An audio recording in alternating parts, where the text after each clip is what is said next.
You know what the most dangerous thing in America is, right? Nigga with a library card.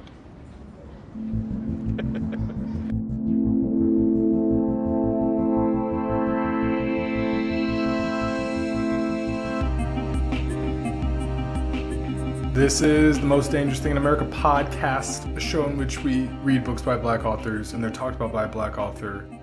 And you can listen if you're black or not black, that is okay. This week on the podcast, we are discussing Smoke Kings by Jahmal Mayfield. Before we get into that, a couple of things. One, happy Black Business Month for those who celebrate, which is all of us, right? I guess technically this is a black business, although it doesn't make any money, it just costs me money. So there's that. And then congratulations on the USA men's basketball team making it to the gold medal game. That's black adjacent. So I thought I'd mention that. And then, podcast related things. We are wrapping up the summer next week with Blood in the Garden by Chris Herring. We did a book by Hanif Abdur-Rakib's basketball book. I can't remember the name right now. Donovan X. Ramsey's When Crack Was King. This week, Smoke Kings, which is our first fiction of the summer. And then next week, nonfiction, but basketball, which is like fiction. So,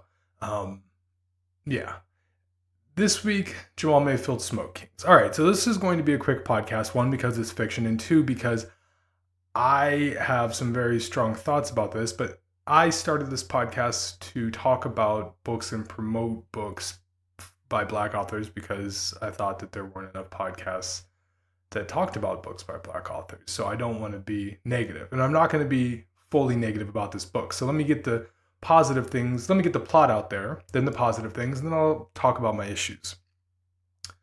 The plot is essentially there is a young man named Darius who is murdered in a hate crime. And we know that from the outset, so that's not a spoiler. And then almost just as quickly, we learn that his brother, his cousin, a friend that, I guess they weren't romantically involved. So just a friend, and then that friend's fiance, they all decide to start a revenge tour in which they kidnap white people, mostly white people, who are related to people who have done some kind of hate crime in the past, and get from them reparations.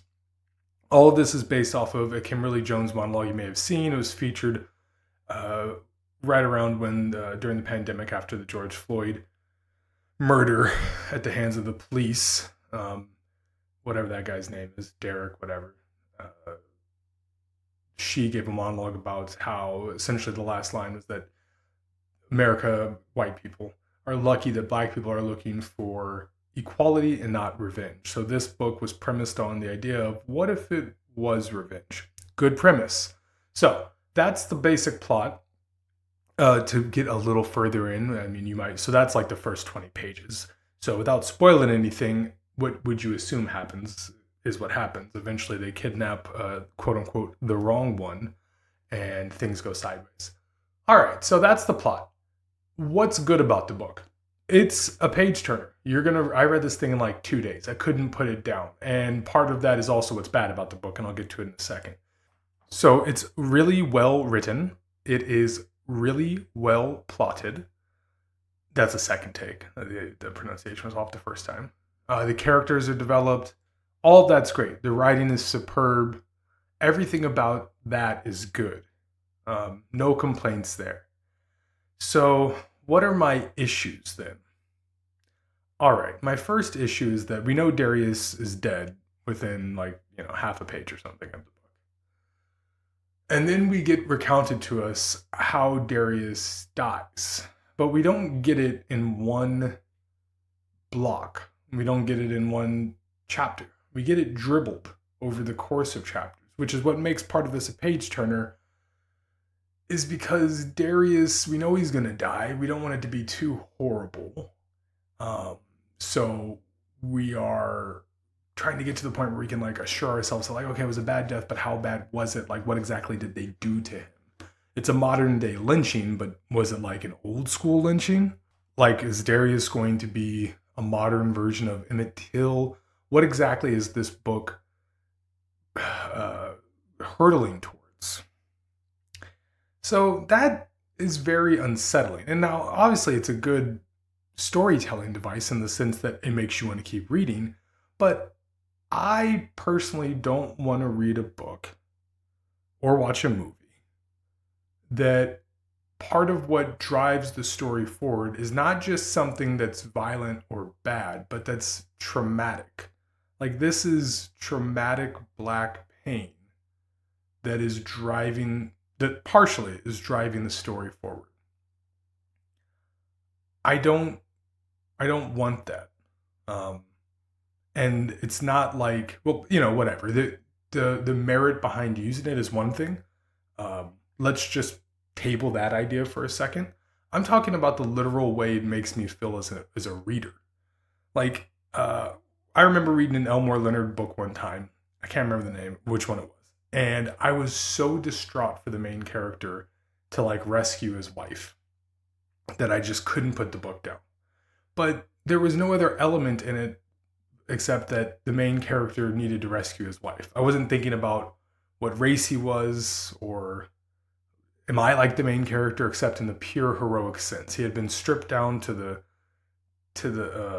anonymity of the myth, of the legend, of the hero. In this book, it's a Black kid, and he's walking through a suburb, and it's just impossible to not read it and be the stereotypical Black person in the movie theater, except the movie theater is in your head and you're screaming, don't fucking do that. Don't do that. In one particular part of the book, he talks about Darius says like, oh, maybe I'll go and like cut through these people's yards to get to the train by 6:44 p.m. And immediately the blood in my head and all the blood rushed out of my heart or into my heart or something. It felt horrible. So it's a physical like reaction to reading the book that I don't want to have. I don't want to have that. I want to be wrapped up in characters' lives, but not because of like trauma that, any Black person has experienced, I would say. I mean, most Black people, I don't think anybody reading that could read it and relate to it. I know I certainly could, and I didn't like it.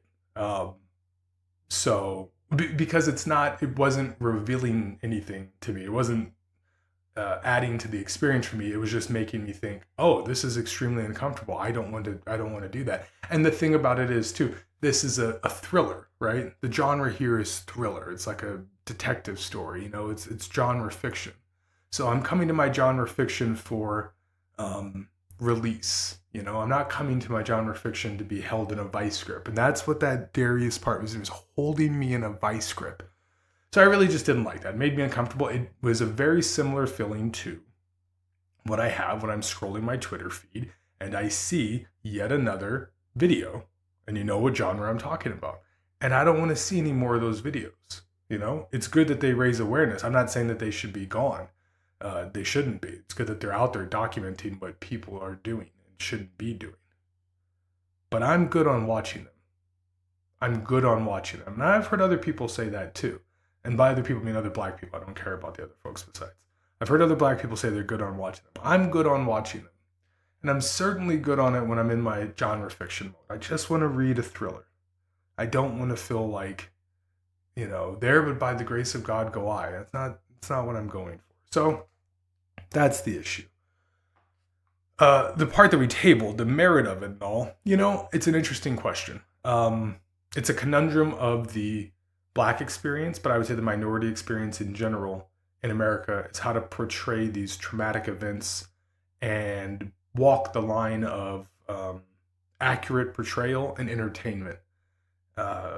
Michael Haneke has criticized, for instance, Steven Spielberg for, not criticized, but at least said he didn't agree with Schindler's List or wouldn't have made Schindler's List because it's taken the Holocaust and making it entertainment. That's tough. I don't think that I would say that's what this book is doing, but it's a cousin of it, right? Like, it's a cousin of it. But I would compare it more to something like Inglourious Bastards, right?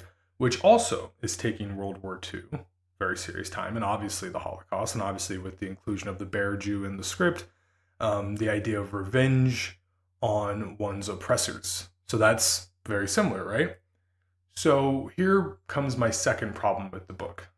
And I just want to say again, Jahmal Mayfield, excellent writer.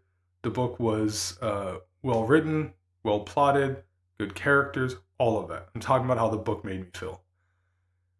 Inglourious Bastards, and maybe, in a way you could take this as a credit. Not in a way, you can take this as a credit, like the writer could think, because it did make me feel something.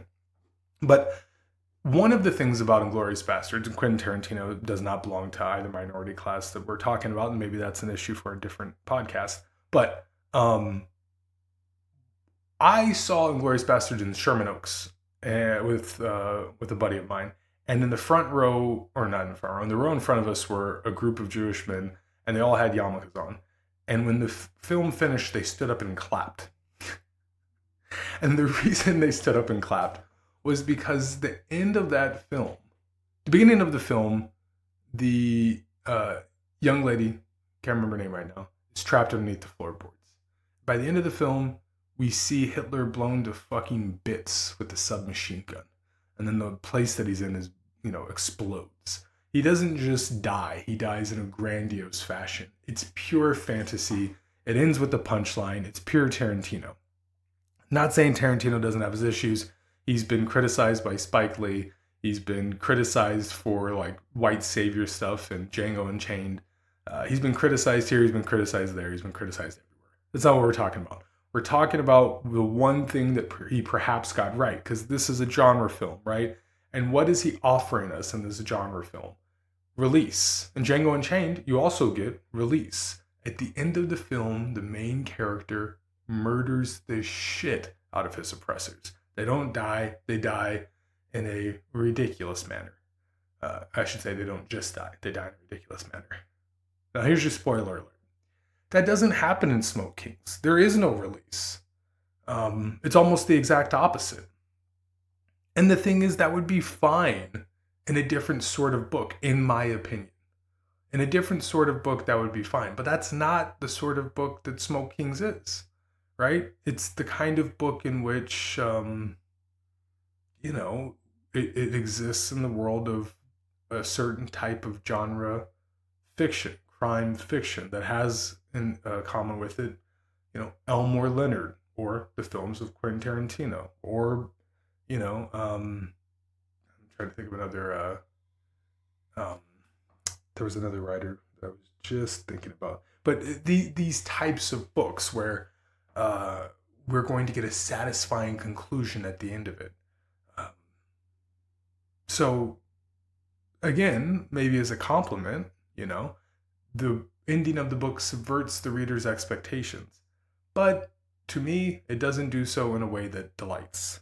I felt frustrated. I wanted the white supremacist at the end of the book to have his head blown off. The end. I don't want any complications. I already know that the world is complicated and that these problems persist. And if I wanted to read a book that was going to talk about that, I would have chosen one that had a different handling of it. So I thought I was getting crime fiction. I got crime fiction somewhat, but then I got some weightier themes, and I didn't necessarily like the resolution of them. That's my opinion. It seems like the book is doing fantastically well. It's been well reviewed. People like it. So, this is just one man's opinion. I almost never have negative reviews on this podcast. I certainly wouldn't have come on here and said, oh, the book's poorly written or something like that. If something is poorly written, I would just assume not read it on the podcast or just talk about different aspects of it. So that's not the case here. It's just, it's the style of the book that I'm somewhat objecting to, which is weird because both of the things I criticized are, essentially merits. They are driving, one of them helps drive the plot forward and does so, very well.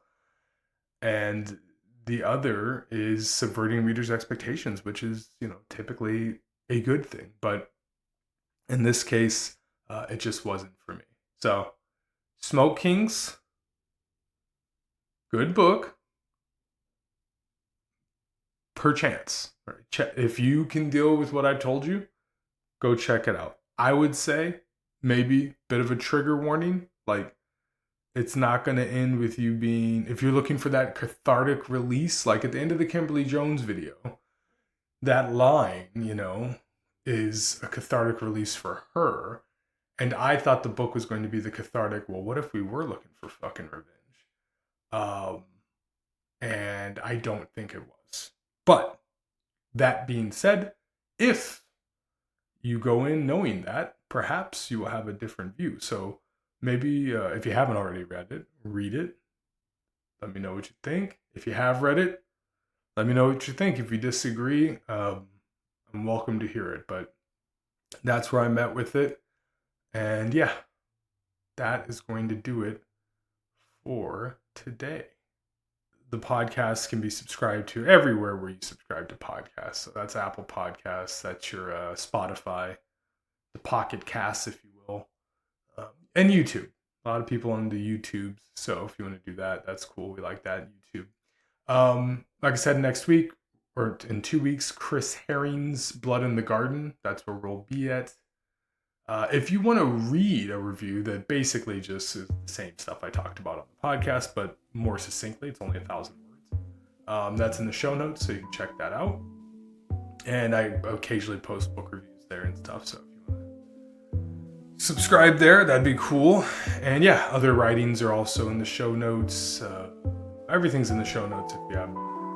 You're like, oh, where's this? It's in the show notes. But yeah, short and sweet one today. So, in the meantime, stay cool, but also, because it's hot, also, stay black, stay safe. I think I messed up by saying stay cool. No, it's all. Stay safe, stay black, and keep reading. This time enough at last. That's not fair. That's not fair at all. There was time now. There was all the time I needed. That's not fair. That's not fair.